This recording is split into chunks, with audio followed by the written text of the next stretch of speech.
The time now is 26 minutes past 7. Coming up here in the next half hour, we will hear about the remarkable lengths that one Welsh community has gone to save this fallen tree. Right now, let's catch up with the news, the travel and the weather wherever you're watching breakfast. We'll see you in a couple of Won't complain if you text us. For more than 200 years, a Scots pine that's known as the Lonely Tree has stood high on a hillside in Powys, but the landmark was sadly flattened in the recent storms. Local people wouldn't give up on the tree, though, and hundreds have clubbed together to try and save it. John Ironmonger's reports on the scene on this remarkable rescue effort. Striking, solitary and over the hill, the Scots pine, which defined the skyline above Llanfyllin for generations, has finally succumbed to the elements. It was floored in the recent high winds, leaving a hillside bare and a community heartbroken.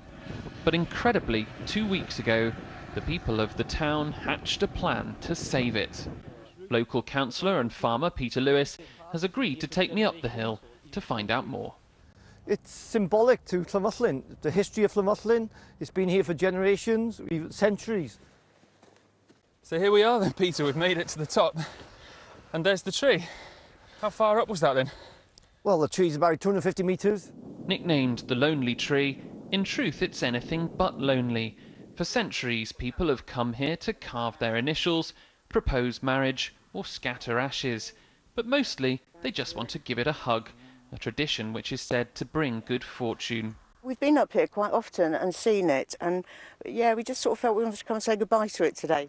The fate of the tree has prompted anecdotes and poems from fans all over the world. So you used to go up there as a child? Oh yes, regularly. Amateur historian Pauline Page-Jones is helping to compile them into a book.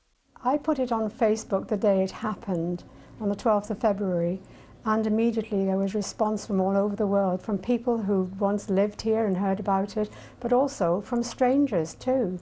They were really taken by the story of the Lonely Tree.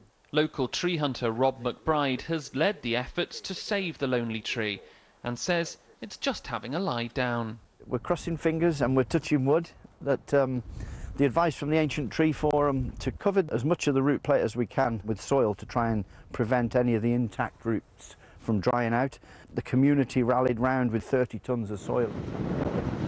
Battling wind and rain, businesses in Llanfyllin pitched in free of charge, and all other costs were underwritten by the council. 2 weeks ago, the base of this tree was completely exposed, and these huge roots, bigger than the size of my arm, which have anchored it in place for more than 200 years, you could see they'd just been ripped out of the ground by the wind, cutting off a vital supply of water and nutrients. But it's hoped that underneath all this fresh soil, there are 1 or 2 healthy roots remaining that could just be enough to keep it alive. Hoisting the tree up again wasn't an option. The stress of it could kill the only roots left. But new trees could still spring up out of the old. Well, John, this is what we're hoping will happen to the Lonely Tree. We've got a fantastic example, in fact the best I've ever seen, of a phoenixed oak. We like to call them phoenix because it's sort of risen again. If the Lonely Tree can't be rescued, a memorial will be built in its place. But nearly everyone thinks this lucky pine will prevail. John Ironmonger, BBC News, in Llanfyllin.